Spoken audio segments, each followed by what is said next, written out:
Good morning, America, and happy Halloween. My name is Danny. I'm a 49-year-old American. This is my show, Danny's Pit. It's not for children, so if you're under the age of 18, it's not for you. First of all, I'd like to thank all you new Pit members. Man, I can't tell you how much I appreciate you guys. Smash those likes, sub up, follow, share it off. Let's grow this Pit. I got free giveaways. My appreciation to you just for being a Pit member. How do you become a Pit member? Follow me, engage, comment, like. You're a Pit member. You're in the family. If you're watching the shorter platforms, it's about to cut off. I just suggest if you want to see it, go on to the larger platform, and maybe you'll dig it. I hope you will.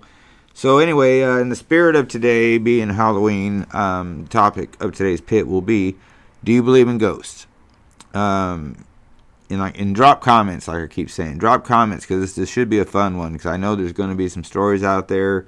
And after I say what I'm going to say, there's probably going to be some people that aren't too happy with me and tell me I'm full of it. But I've been being told that my whole life, so I don't really care. Just kidding. Here's the deal. As a Christian, I'm going to tell you. According to the Bible, the Holy Bible, the King James Bible, no human can return after death. So, Grandpa passes away.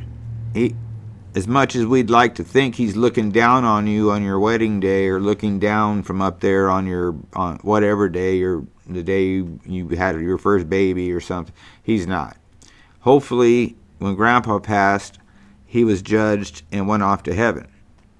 Up there is no pain, there is no misery, there is no loss, there's nothing like that. So he can't be pining for us down here the way we do for him being up there. My example is my cousin, Robert. As much as I'd like to think that, I can talk to him, I know in the bigger picture, I'm not supposed to even be doing that, according to the Bible. They're not supposed to talk to the dead.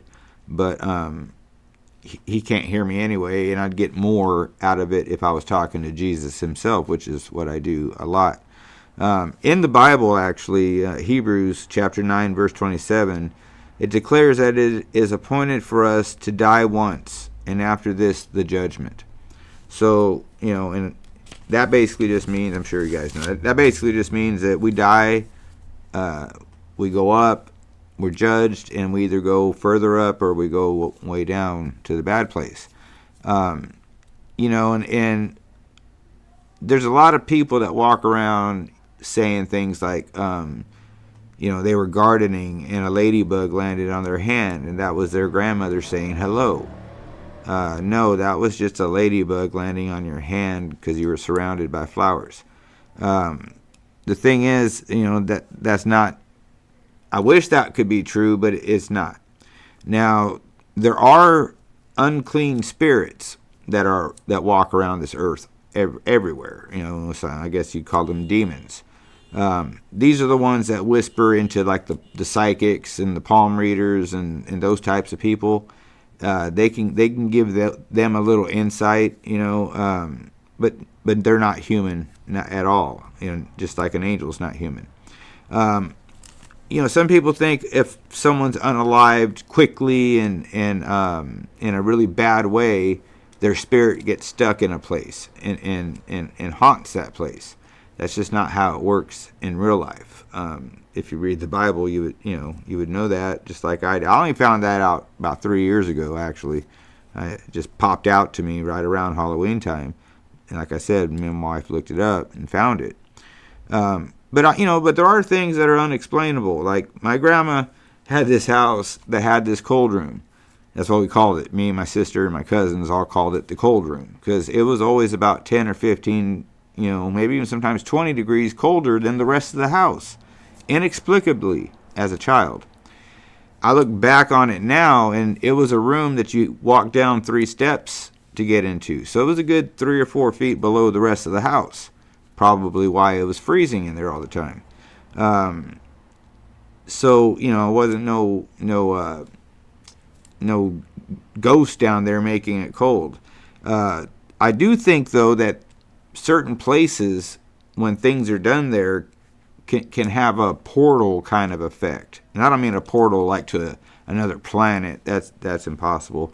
I'm talking about, like, okay, for an example, when I was a kid, in high school, me and my buddy went to this party, and as soon as I walked through the damn front door, as soon as I walked into this house, I just felt something so, let's say, spiritually funky about this place. I just had to leave.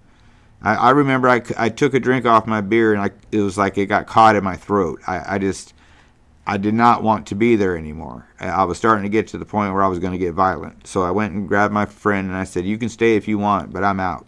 And to my surprise, he's like, yeah, let's go. And we compared notes in my truck on the way home, and basically we both came to the conclusion it was like a room full of vampires or something, and we just didn't feel safe or like we belonged or something. We got out of there basically. And those people that lived in that house, they dealt with the Ouija board, tarot cards, Dungeons and Dragons. Every Halloween they did a seance. They had all kind. I mean, it was just that might be why the place felt funky. Maybe it was a hot spot for unclean spirits, but they definitely weren't human. So that was the point of the pit. And you got to remember something about our soul. And I've said this before, but it is so valuable that Jesus died for it. Satan will do anything to get it, and let that sink in a little bit, because we're not going to die, go to heaven, and just wander around like cows on a hillside or something. It's everything. God has plans, So anyway, all I want from you guys today is think about it, drop some comments, let me know what you think. And when you're out at your parties tonight, or taking the kids trick-or-treating, be careful. And, look for those cars that aren't paying attention. And, don't go to the weird houses. Just stick with your friends and neighbors and stuff like that. It'd be safer for you and the kids and everybody else. So anyway, that's all I got to say there. Happy Halloween, guys. Stay vigilant. Keep looking forward. Once in a while, look behind you, because somebody might be wanting to steal some candy out of your candy bowl, and it's only 10 o'clock in the morning. So anyway, with all that being said, God bless each and every one of you. Stay safe, stay healthy, be safe, be healthy. Call someone you love. Go give someone you love a hug. Tomorrow's not promised. And God bless these wonderful and beautiful United States of America that we are lucky as hell to be living in. And I can't wait till Tuesday. And that's all I'll say about that. So I'll be back should the platforms allow it. So until that time comes, stay tuned. And thank each and every one of you for your support. And you all rock. So thank you. Appreciate you.